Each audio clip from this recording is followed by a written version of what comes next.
Hey, welcome back, everybody. It's time to meet our community, the Hispanic business community here in Orange County, powered by the Orange County Hispanic Chamber of Commerce and Orange County's only community radio station, OC Talk Radio, as we stream live from our studios here at the University of California, Irvine's Beale Applied Innovation Center with the head streamer himself, the man who seems to know everybody. I'm always amazed at who'd you bring in today? I know everybody. John Gutierrez. Paul, I know everybody. Welcome everybody to our community podcast show, powered by the Orange County Hispanic Chamber of Commerce. I'm your host, Senior Vice President John Gutierrez. We have another special guest today. Happy holidays, everybody. Thank you for tuning in. Today we have with us Mr. Dave DesRochers, who is the founder and CEO of the First and Goal Project, Inc., which is a nonprofit. He's also the vice president of the NFLPA Orange County chapter. He's a former NFL player for the Seattle Seahawks and WLAF Montreal Machine, but most importantly, a dear friend of ours and what I like to call a community hero, a community leader. Welcome, Dave, to our show. Thanks a lot, John. I appreciate it, man. It's good to be here. And you have that great voice, man. You should be in radio. Well, it's funny. So I did a radio interview with her name will come to me at the end of the interview. But anyways, she had me do a mic check, and I did, check 1 2, check 1 2. She goes, "Is that the voice you're going to use?" I said, "Most of the time, yes. Unless I get excited, then it goes a decibel up." You're like, "It's the only one I got." Yeah, that's what I got. Yes. Well, we're going to go into in a bit later into everything you're doing in the community, which is really great. I've been showing, of course, the flyer here with our guest, this great first annual Celebrity and Veteran Golf Invitational Tournament, which benefits, of course, a great foundation, which you have started. Mm-hmm. And we'll go into all of that because you've got some great NFL players, some great veterans, and we appreciate everything you do with our chamber. You're always supporting us. But most importantly, did we lose? Are we good, Dave? Paul? I'm just messing with your headset, so that's okay. Okay, we're good. Now I got two voices in my head. I got this concussion issue, man. So careful, you're gonna throw me off. We're messing with you, right? Oh my gosh, God is talking to me. I had to show that somebody else has a deep voice here too. Yes, okay, right. Oh, right. So we'll go into a little bit. We like to get to know our guests, and Dave, if you don't mind sharing a little bit about where'd you grow up. Tell us about Dave and where'd you grow up, and how did you end up, getting into NFL. Of course, you are 6'7". Yeah. So that helps a little bit, right? It did. It's funny though, John. That story's more than the allotment of time that we have. But I'm a Southern California boy. I grew up in Glendora, California. I was born in Duarte. Duarte. Okay. Yeah.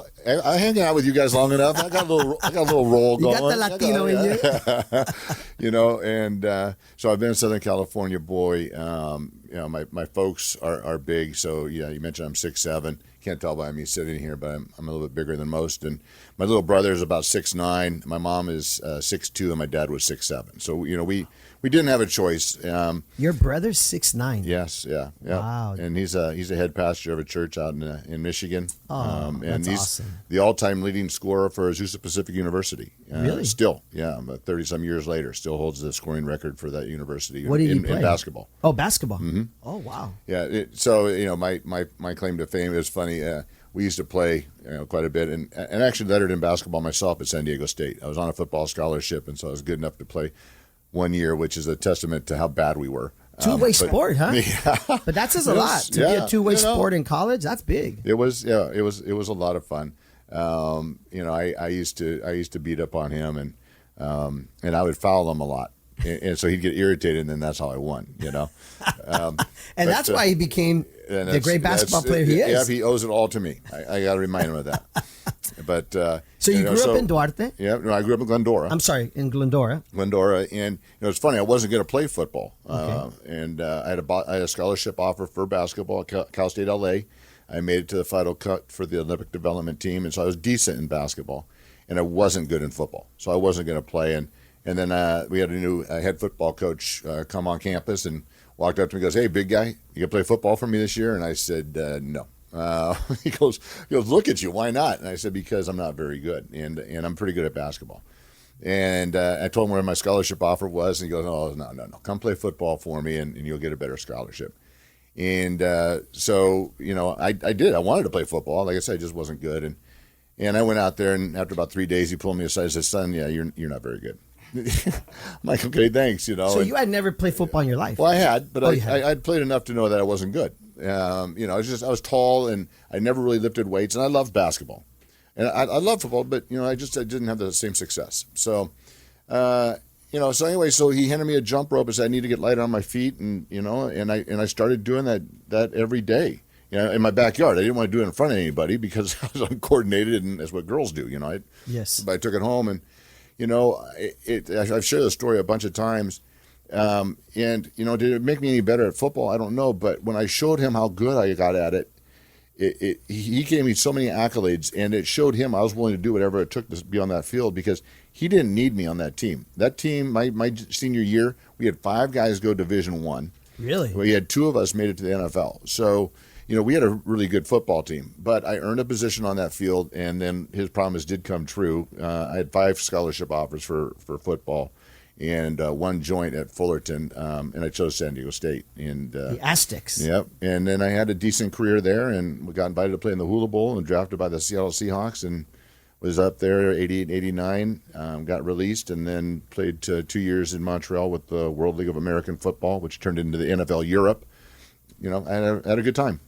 What's that like? I mean, when you're growing up and you make it to the NFL, is that you realize, wow, such great athletes around you? I mean, not all of us get to experience that. What's that like? It was, and especially for, I was a 12th round draft pick, I was hoping to go higher in the draft, but it is what it is, and not expected to make the team, and then to make it was a huge achievement. But you got drafted. Yeah, I got That's drafted. Huge. And that was, like I said, it's all good. Back in those days, the phone was connected to the wall. And after the first day of draft picks, I was hoping to go on the first day, and I didn't. The next day, I took my brother. We were playing basketball down at the park. I'm like, I forget this, No way. And really? I came home, and my mom and dad go, where were you guys? We were playing basketball. He goes, well, the Rams are calling, the Green Bay's calling, and you got drafted by the Seahawks. I'm like, What? Okay, cool. That is an awesome story, I'm man. like, all right, so While you're playing basketball with your brother. yeah, so and the funny thing is everyone goes, oh my gosh, DesRochers, you're going to hate it up there. Really? Well, I'm a Southern California boy, and everyone knows Seattle. It rains. But I got up there in June, and it didn't get dark till like 11. And it was beautiful. I'm like, this is great. And then September hit, and then it was like dark at 3:00 and raining every day. No way, yeah. 3:00? Yeah, because it's so much further north. Wow. Longer days and shorter days. I've never been there, so I didn't know it was that bad. Yeah, it's a good place to visit. Go in June. I'm gonna go like this. I'm trying to duck through the bars. You can do this too if you want. Turn it to the side. It's in your way. There you go. It helps. These move. You gotta help us football players, man. I work around it. Yeah. So growing up during those years, what would you say? Did you have some mentors? Did you have people that were there for you that you feel that now later in your life really impacted you? Yeah, well, certainly my parents. My parents, my brother and I, we both played sports. Whether we went from soccer to basketball to baseball, and different times, different deals, and they were always 100% supportive of us. And then my high school football coach, who believed in me and got me on that field. I'm friends with him to this day. We have breakfast once in a while. That's nice. Coach Chris Conlon. Coach. Shout out to the coach. He lives right here in Irvine. It was really neat. He saw that I do a lot of public speaking, and we'll talk about all the stuff that I do. And he goes, Dave, next time that you do a presentation, I would love to be there. I'd love to hear you do this. Well, I got asked to speak to the counselors for the Garden Grove Boys and Girls Club. And I said yes to it. Then I was told that there'd be about 500 people there. And so I never, I do a lot of speaking, but I've never spoken in front of 500 people. But So I invited him, and he didn't know that story was part of something I was going to share, because these are all counselors that are working with boys and girls, right? Of course, and you never know when you're going to have an opportunity to change somebody's life. Exactly. And I was a boys club kid. Okay. Santa Boys Club, as you know, that's why AC Green and I connected. because of the Santa Boys Club. Yeah. So very dear to my heart. Thank you for doing that. Yeah, and That's so awesome. it was really neat because I shared the story about how he changed my life, and he got a huge ovation, and he hated it. Oh my gosh, he shot me. He's a very humble man and quiet, and Wow. I know that he loved it, but then he just didn't like to be in the limelight. But when you have 500 people giving you an ovation, that's pretty neat. And I told him, Coach, you changed my life. He said, Dave, all I did was convince you to play football. He goes, you did all the work, And true. so that's He was the one that gave you the jump. that's that dude. Yeah. That's that dude. And I love him, and he's a great guy. Like I said, I still get a chance to see him once in a while, and I cherish those moments. So, What was San Diego State like? I mean, we have a lot of, obviously youth chamber that's part of us. Mm-hmm. And what would you say it's like to go to school there? It's a good school, right? well, it didn't suck. I'll tell you. I remember one day it was raining, and so they called practice. So the weather was really nice, No way. Yeah, it was a lot of fun. During the time I was there, we were always ranked in the top 10 of the Playboy's list of top party schools. And I think when we left, we dropped out of the top 10. I don't know. There's a coincidence. There was a great running back that went there, right? Marshall Faulk. Yeah. So, and we'll get to what we're doing with Marshall here in a little bit. But it was a lot of fun. It was a great opportunity for me. Like as I mentioned, I get to play 2 sports there, which is fairly rare, and it was a blessing. So after college, what happened to Dave? Where'd you go? What was the career pursued? When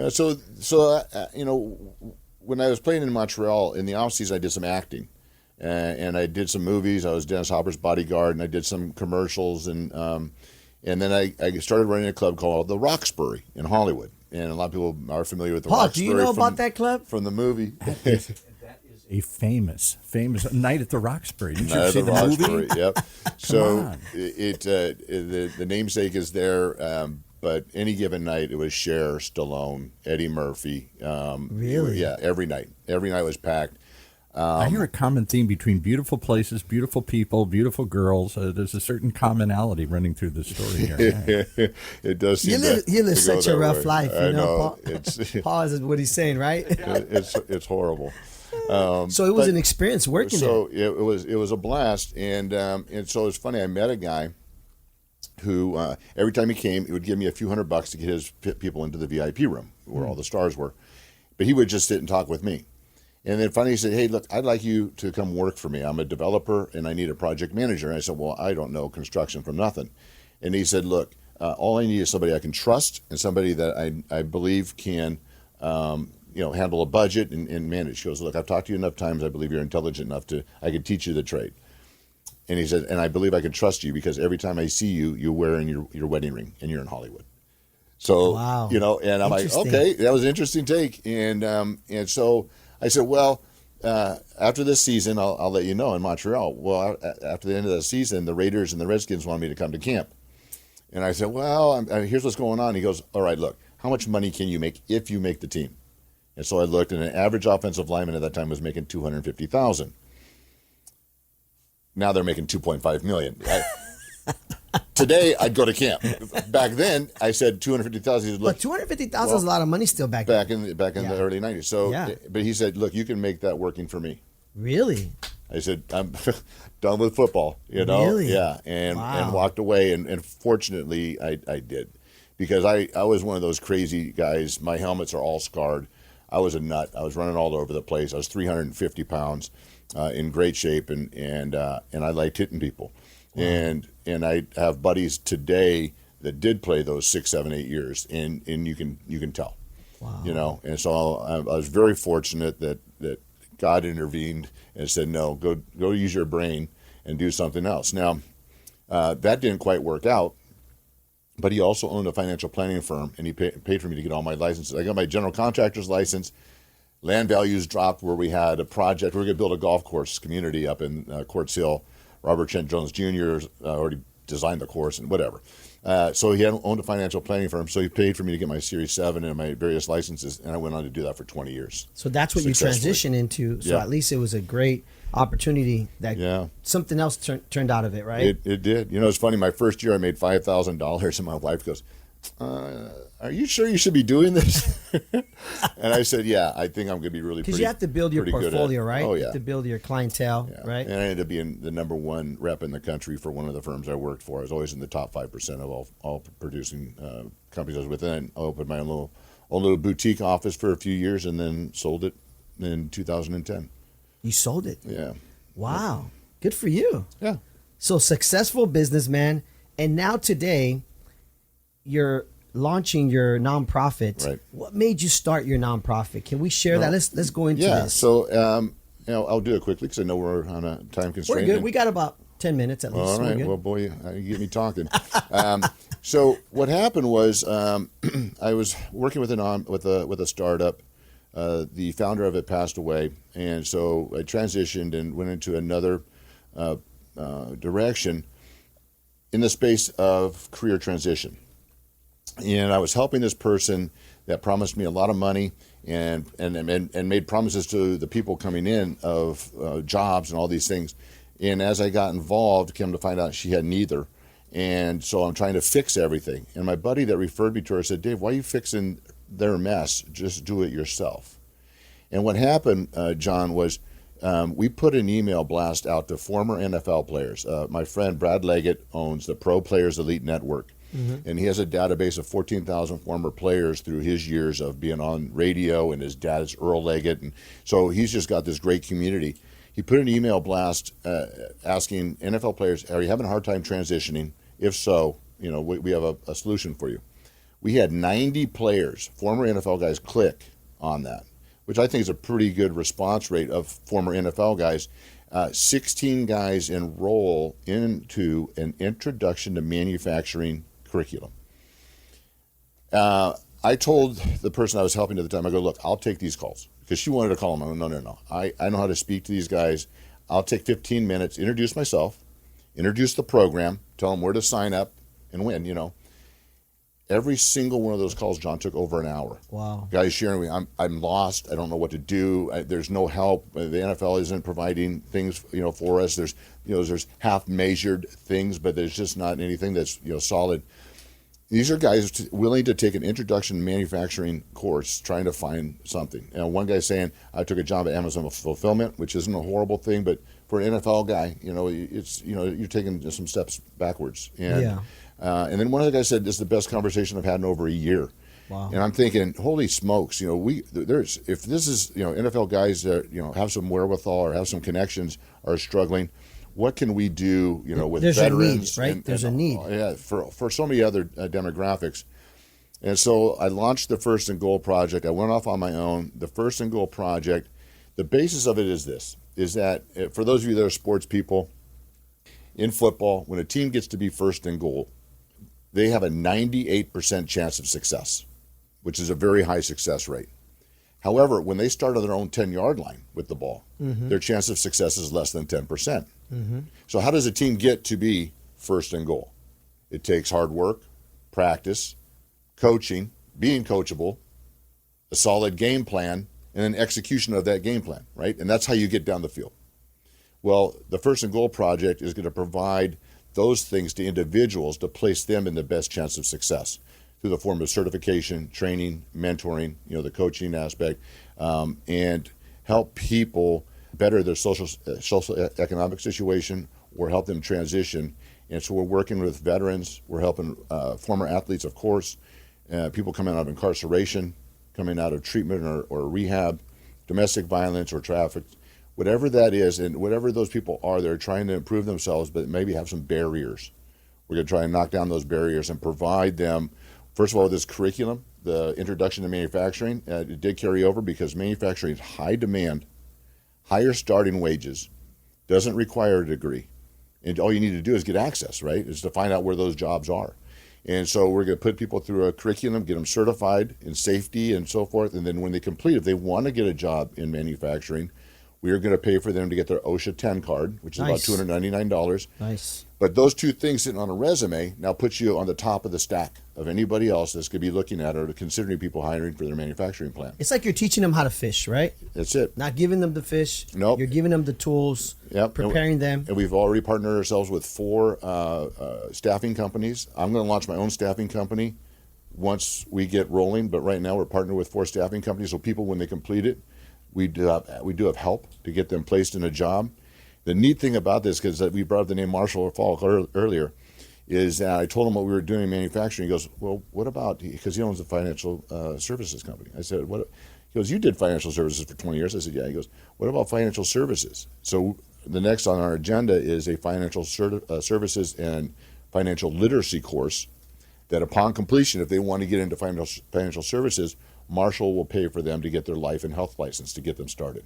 Wow. So once we're trying to break down barriers. So Marshall Faulk is in that industry? In that industry. He owns a firm, and you'll go to work under Marshall Faulk's firm. In case people don't know who Marshall Faulk is, should we share with them who he is? Because he is going to be at your golf tournament? He is. He goes, I'm usually fishing in Mexico at that time, but I told him the list of guys that are going to be there. He goes, well, I could probably fly home for this.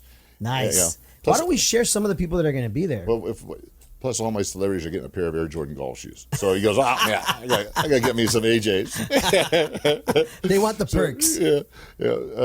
Marshall Faulk is a former Aztec, San Diego State Aztec. Still holds a lot of NCAA records.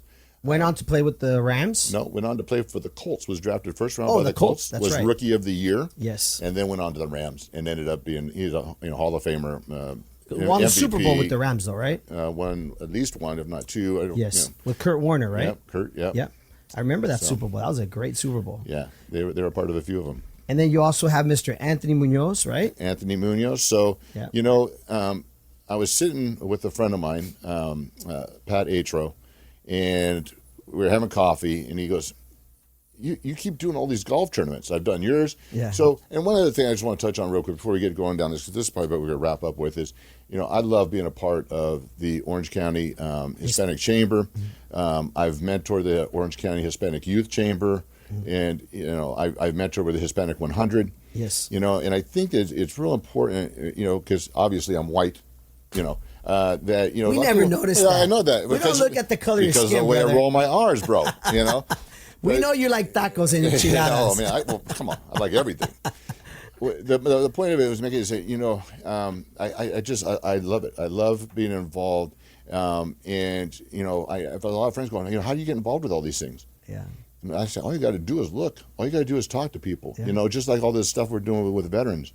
And then instead of going home and watching TV, or instead of whatever it is you do on the weekends, you participate and you get out and get involved. Get involved in the community. Yeah. That's why our show's called Our Community Podcast Show. Yep. Now, And tell to us be of about Nate service. Boyer. He's going to be there too, which he's another, veteran, right? Nate is a rock star. So anyway, I'm talking to Pat, and Pat goes, Dave, you should do the golf tournament. I'm like, well, okay, first of all, if I put my name on something, no one's going to know who the heck I am, and it, it's not going to draw anybody in. I go, but I know some guys, go. And so I thought of Anthony right away, because I've gotten to know Anthony pretty well. I invited him to come out to the Hispanic 100, which he's done for 2 years now. And I said, hey, man, would you be my celebrity host? We're going to do this thing for veterans. And he goes, absolutely, I'd be honored to. I'm like, okay, that's a good start, And then Just so you know, I want to say before you go, thank you so much for introducing me to him. I got a picture with him. My brother, who was my football mentor, I grew up playing football, loved him. And so when I showed him a picture of him, he couldn't believe it. Yeah. He's one of the few Hispanic, Hall of Famers in the NFL, which is the only Hispanic Hall of Famer. But he's a genuine dude. Is he really the only Hall of Famer? Probably, huh? Only Hispanic Hall of Famer. Yeah. Wow. Yeah. So he's just a real guy. I got to play golf with him all day with the Rose Bowl group that we were out there for the Hispanic 100, and that was a blast. And so once I got him on board, and I started going down my list and getting like Leroy Glover, Saints Hall of Fame, top 100 players of the 2000s, Tommy Harris, top 100 Bears of all time, Marshall. Then I started thinking, okay, we got Timo Solani's going to be there. I got the cast of the Mayans, Emilio Rivera, Frankie Loyal, Michael Irby, and I just talked with Joseph Lacera yesterday. Nice. And he goes, Dave, I'm sorry I didn't respond right away because I'm in. Nice. So all those cats showing up, I go, I need a veteran host. And I was reaching out to Vincent, who's also on the Mayan show, who plays a vet on the show, and he was a former Ranger in real life. So, but I couldn't get him down. I didn't really know him well, and I've known the other guys for a little while. I came across Nate Boyer. Who's this Seattle Seahawk running down the field with a flag? And come to find out, he's a former Green Beret, 6 years, tours in Iraq and Afghanistan. Yeah.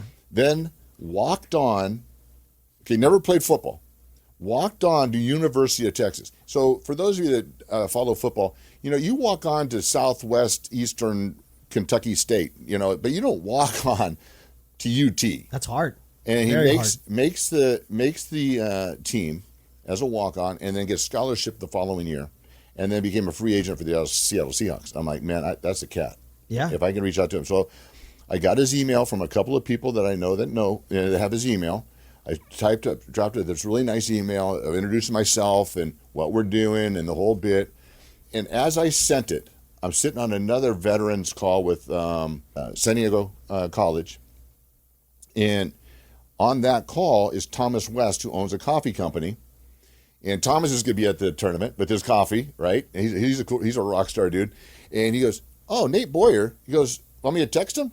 Wow. So as we're on this call, great synergy, huh? He's texting Nate. I had just sent send. No way. I get this response from Nate. He goes, Dave, I have never met you, but in the last 2 days, I've had 3 people say, he goes, I'm in. Wow. I'm in. And so that is awesome. What are the chances of that? That's crazy. So, I'm a God guy. Yeah, John. I am too, man. And I tell you, the God works in mysterious ways. How man. God has been working in my life is amazing, because this is not me. I can't do this. So, anyways, so not only did Nate say, okay, I'll do the tournament. So we start talking. I invite him to a UCLA Bruins game, and so we go to a game together, and we're hanging out. He goes, hey, you should show my movie. And he produced a movie, MVP, right. Merging Vets with Players. He helped. Great movie, guys. Great movie. It's on Amazon, right? Yes. And it's a great program. It's actually a program that's nationwide. Merging Vets and Players was Nate Boyer and Jay Glazier. Formed it about 8 years ago. Channel 11, Fox News, sports channel, guy. Yeah, sports guy, yeah. And it's about former NFL players and veterans. They get together for a workout for about an hour, take a break, and then you sit around a mat and just chop it up and just dump your stuff. Yeah, and there's a lot of commonality. It's a very great therapeutical environment for veterans and athletes. Yep. I love the movie. Yeah. Great movie. I shared it with you. I can't wait for my son to see it. Yeah. So anyway, so we're at this football game, and then Nate goes, "Hey, you should host my movie. I'll go. I'll show up for it." And I'm like, "Oh, that's a neat idea." So we rent the movie theater out. Yeah. I invited you. I invited a bunch of people. Great event, by the way. And a bunch of people showed up. We had 9 former players. We had over 30 veterans, and a bunch of friends. That was really cool. And it was 100 people or so. We packed the stadium or the movie theater. And it was really a heartfelt deal, but it was just more validation of what we're trying to do, and kick off this golf tournament. Just a few things on the golf tournament. It's 100% for veterans and veteran support programs. Care Possible provides counseling and treatment for veterans and their families. Veterans Legal Institute, VLI, provides free legal assistance for veterans trying to get housing or benefits. Patriots and Paws provides furniture, carte blanche. You have warehouses full of stuff. You pull up with a truck and you just go shopping, and it's all all you got to do is be a vet or active military. No red tape, no bureaucracy. Just go and they help you out with household items, everything. And then MVP is the beneficiary of it, and then of course our nonprofit will benefit as well. On the course, we're going to have 2 Valor holes set up, stadium seating, 25 chairs for vets that can't play or don't want to play but just want to hang out. Yes. And they could cheer, boo, heckle, whatever. All the foursomes coming through, meet the celebrities. They'll be hosted all day by Carly Zamini with the ZRE Group. She's a great realtor here in Southern California. She's sponsoring both those holes for our veterans. We also will, through our sponsorships, be able to sponsor veterans, pay for their fees. Sort us out. If you're a veteran that wants to participate in this, if you're a person that wants to support veterans by sponsoring and playing, all the information is right there. Just let me know. And it's going to be at the Coto de Casa golf course, right? Yeah, I say Coto de Casa, but yeah. Well, sorry. I'm Latino, Hispanic, so I'm like, Coto de Casa. Because then they'll give me a hard time, Well, my you make me Latino feel like friends. I'm traveling. That's awesome. But, Coto de Casa is a beautiful golf course. We have 2 courses. Right? Yeah. So, I mean, this is a great event, folks. I do see here your email, Dave at the one, so that's THE, and then the number 1. First and Goal Project. Yep. So it's 1ST. Okay. Yeah. ST. Oh, I'm sorry. Firstandgoalproject.com. There you go. And so if you want to email Dave, Dave also has an Instagram. He also has a Facebook, right? I do. Go see LinkedIn. Go find Dave, and we'll spell out your last name here just to be safe. Dave, and then last name is DesRochers. Look up Dave because he's doing some great things in the community. This golf tournament's going to be off the hook. Oh, it's going to be. It's going to be awesome, brother. Well, and we talked about the celebrities that are confirmed. Yeah. The list is. It's going to grow. It actually, and I don't want to jinx anything, but March 20th, so we got time. Oh yeah, and it's going to sell out quick. It's going to be more than a golf deal. We have media coverage. It's going to be an event. Well, it's great networking. It's great marketing. Yes. If you own a business, if you're part of a corporation, folks, this is where you want to be because it's great synergy, great networking. You told many great stories of how you were, at the right place at the right time. You met the right people. But if you don't put yourself there, it never happens. That's right. Right? If you sit at home watching TV, it just doesn't happen. Right. You got to get out there to meet people. And this is one of those events that people got to get out there.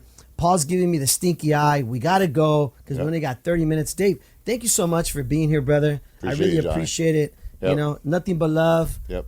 You're always supporting our events. Folks, thank you for tuning in. Please reach out to Dave. And again, thank you for tuning in to our community podcast show powered by the Orange County Hispanic Chamber of Commerce. Folks, happy holidays. Merry Christmas. And wishing everybody the very best. Paul, take it away, sir.